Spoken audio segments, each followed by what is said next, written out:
جی السلام علیکم ویئرز، آج ہم بات کر رہے ہیں پتے کی پتھری، گال بلیڈر سٹونز، جسے دوسرے الفاظ میں کہتے ہیں۔ آج کل ہمارے بہت مریض چل رہے ہیں اس چیز کے، جنہیں پتے کی پتھری کا مسئلہ ہوا ہے۔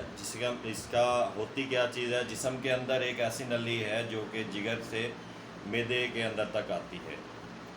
اس نلی کے ذریعے سے جگر جو ہوتا ہے، جگر میں صفرہ معدے میں گر کر خوراک کو ہضم کرنے میں مدد فراہم کرتا ہے، اور کبھی کبھی وہ صفرہ خشک ہو کر پتھر جیسا سخت ہو جاتا ہے اور جگر کے منہ یا نلی کے درمیان آ کر اٹک جاتا ہے۔ اس وقت بے حد اذیت ہوتی ہے، تکلیف کا سامنا کرنا پڑتا ہے۔ اس دست میں صفرائی قے بھی آتی ہے، جی متلاتا ہے، باؤنڈنگ کا بھی ہوتا ہے چانس، اور پتے کے اندر درد شروع ہو جاتا ہے۔ صفرا کی وجہ سے پتھری بھی پیدا ہو جاتی ہے۔ تو یہ ساری وجوہات ہوتی ہیں جس کی وجہ سے جو گال بلیڈر ہوتا ہے اس میں سٹون پیدا ہوتی ہے۔ تو اس کا علاج کیا ہے؟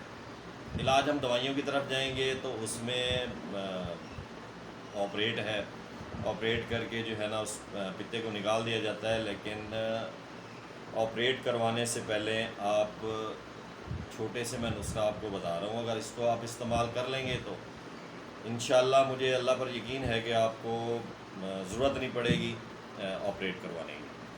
تو اس کے لیے آپ نے مولی لینی ہے، مولی کا رس نکال لیں، اور اس کو آپ اپنی زندگی میں صبح دوپہر شام استعمال کریں۔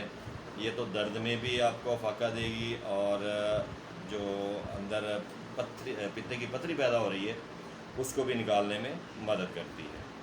گاجر ہو گیا، گاجر کا رس لیں، اور سلاد کے پتوں کا رس لے لیں 250 گرام۔ یہ دن میں 2 دفعہ استعمال کریں، اس سے پتے کی پتھری نکل بھی جاتی ہے اور درد میں بھی افاقہ ہوتا ہے۔ تیسری چیز آپ نے کیا لینی ہے؟ سونڈ لینا ہے۔ 6 گرام پسی ہوئی سونڈ میں 1 گرام نمک ملا کر گرم پانی سے آپ پھانک لیں۔ کیا کرنا ہے؟ 6 گرام پسی ہوئی سونڈ لے لیں اور اس میں 1 گرام نمک ملا کر اس کو آپ پھانک لیں۔ اس سے پتے کے درد اور پتھری کے لیے حیرت انگیز فائدہ دیتا ہے۔ یہ 3 چیزیں میں نے آپ کو بتائی ہیں۔ مولی کا رس استعمال کریں، سیکنڈلی جو ہے آپ گاجر کا رس لے لیں اور سلاد کا رس لے لیں۔ سلاد کے جو پتے ہوتے ہیں ان کا رس 250 گرام تقریباً لے لیں۔ دن میں 2 دفعہ یہ استعمال کریں۔ اور تیسری چیز میں نے آپ کو سونڈ بتائی ہے، سونڈ 6 گرام آپ پسی ہوئی سونڈ لے لیں اور اس کے اندر 1 گرام نمک لے لیں۔ ان کو مکس کر کے تازہ پانی کے ساتھ اس کو پھانک لیں۔ انشاءاللہ ایک تو پتے کی پتھری کے درد سے، جو پتھری کی وجہ سے درد آ رہا ہے پتے کے اندر، اس سے نجات ملے گی، اور سیکنڈلی اس کو آپ متواتر استعمال میں رکھیں گے تو انشاءاللہ جو آپ کے اندر پتھری پیدا ہو رہی ہے وہ انشاءاللہ اس چیز سے ختم ہو جائے گی۔ جی اس کو استعمال کیجیے گا اور اپنی دعاؤں میں یاد رکھیے۔ السلام علیکم۔